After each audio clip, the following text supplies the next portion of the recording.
Hi everyone, it's Nikki, aka Damo, and today is July 31st, 2014. This is like my fourth time trying to make this video.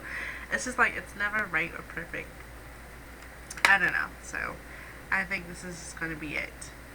So, as I stated earlier in my videos, that I had a doctor's appointment coming up and that I had a few concerns. And the reason why I had a few concerns is because I was developing really, really bad facial hair, especially under my chin and upper lip. It was like getting really bad and really dark to the point where you can see that I had facial hair or, mustache hair. And the hairs underneath my chin were getting to the point where they were like really long, really dark, really thick hairs. And then they were becoming ingrown hairs. And it's just like, oh my god. Excuse me.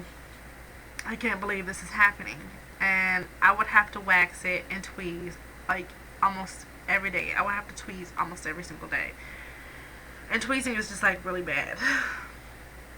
So I had decided to go to the doctor's office, to make an appointment to go to the doctor's office this year, because I knew health would be my number one priority and weight loss would be my number one priority other than school.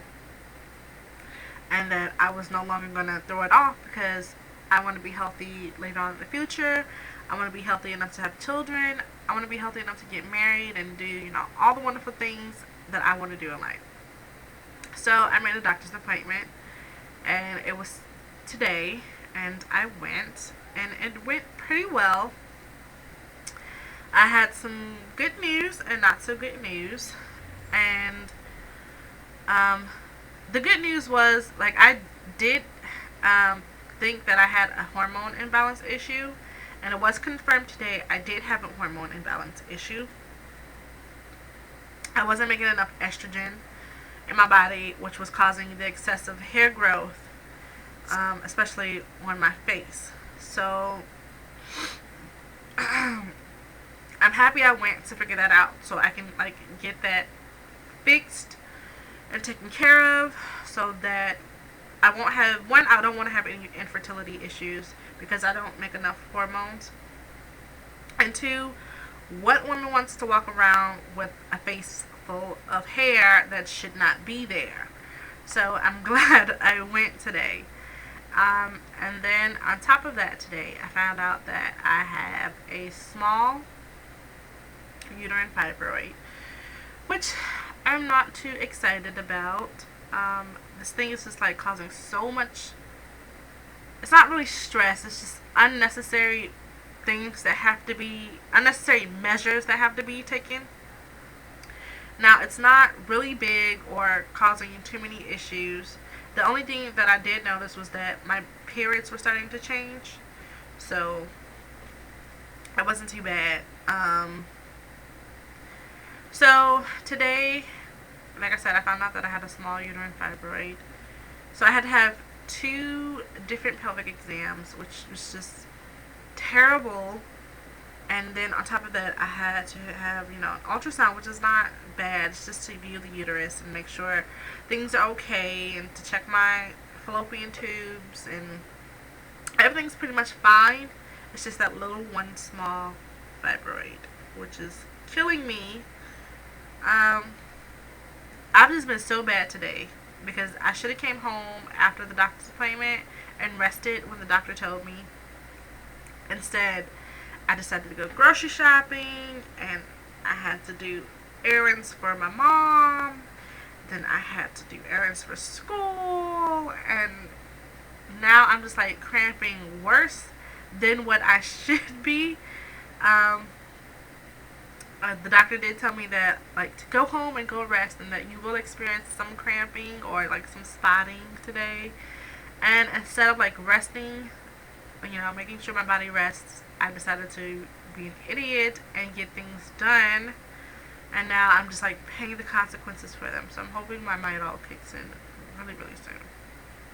So I am having some spotting and cramps for the most part. So I had that done, and I had some blood work drawn today. So I'm not like worried about anything. It's not, cancerous. It's just we want to make sure I don't develop any more fibroids, and we want to make sure that this fibroid does not get any bigger than what it is. And what like sucks about it is that I kind of like knew, from family history that there would be some chance that I could develop fibroids. Like, my mom has had issues with them, and like my aunts had issues with them, and like my aunts had ovarian cancer, and like my dad had thyroid cancer. So I knew that like there's like an increased chance of me developing fibroids. And on top of that, I'm an African American woman, and African American women have an increased chance of developing fibroids. It's just like, where do I win in this situation? It's just like lose no matter what. And it's want to blame genetics for it, which sucks. So I'm just like not happy to be going through this crap. I have a follow-up, 2 weeks from today, and then I have another follow-up 2 months after. So the plan is, I'm going to try to like carry up. The plan is for me to start birth control again, to help with the hormone regulation and to help with my cycles. And pretty much like when I get done taking, I'm going to be on birth control for about a year. When I get done taking it, my body should somewhat regulate itself when it comes down to the hormones and my cycle. Things should just like go back to pretty much normal, and it also like decreases my chances of developing cervical cancer, which, I mean, I don't know how, but I guess so. I'm gonna be on that for a good while. It kind of like defers my plans on starting a family, but after school. But it's okay. I'm not too worried about that. It's probably something I'll have to talk to the doctor about. Maybe we can cut that year in half. I hate taking birth control because I hate being moody. I hate being nauseous and having headaches. And, I don't want to gain 5 pounds. It's like the 5 pounds you can never get rid of when it comes to birth control. There's an additional 5 pounds you gain. And I don't want to deal with that. Like, I'm not excited at all. But I am happy that things are pretty much being taken care of.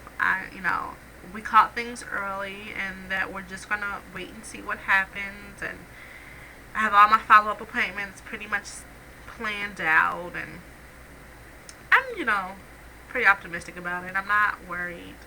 I just want this thing to go away. I just hate dealing with this because, first of all, I'm 24 years old. Who thinks about fibroids when they're 24 years old? And it's just like, I'm just now like really starting my life and starting to do all the things that I want to do. And now this little situation, it's just like a little bump in the road. So it's just a pain in the butt. So I pretty much am dealing with that.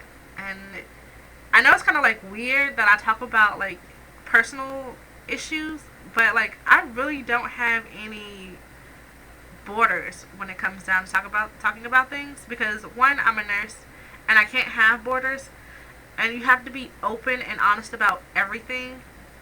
And I'm just like, well, I might as well make a video about it, because there's always someone probably dealing with the same thing I'm dealing with, or someone who's known someone who's dealt with it before, and if I can help you out about it, I really don't mind. Like, I'm very open, so I can't be a closed person at all.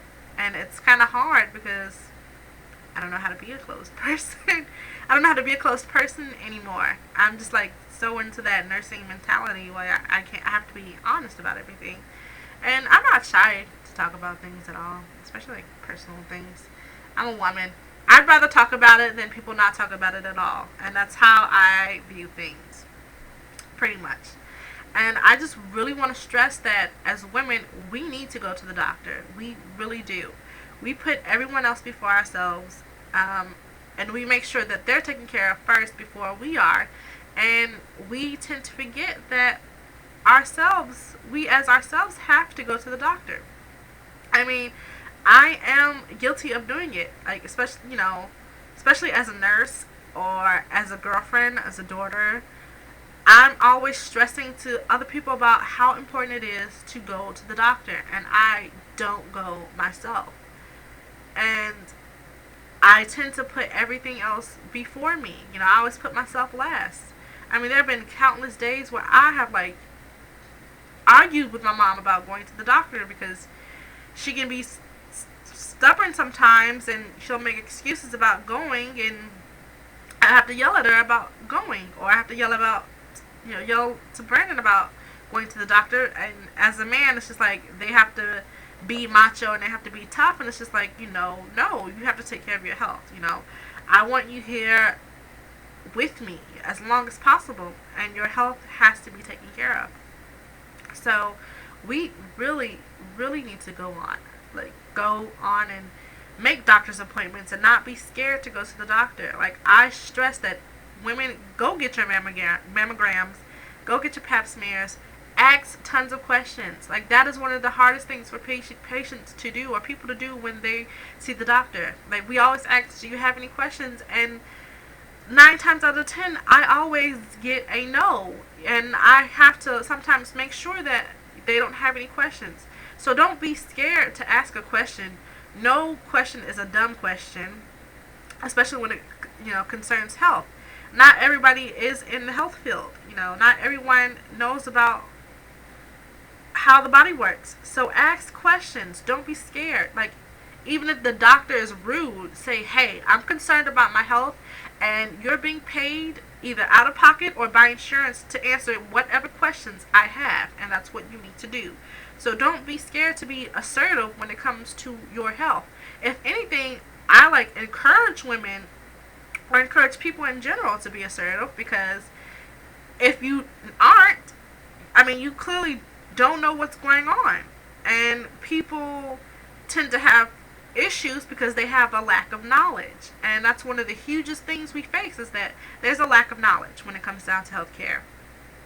So go to the doctor, women. Please go. Like, it takes 5 minutes to make a to make a health appointment, to make a doctor's appointment. It just takes 5 minutes. Just go. Get in whenever you can get in. Even the dentist, which is a huge issue, because a lot of dental issues actually can cause permanent health issues, and people don't know that. So if there are opportunities for you to go to a free health clinic and get your blood pressure taken, have your sugar taken, go to those fairs.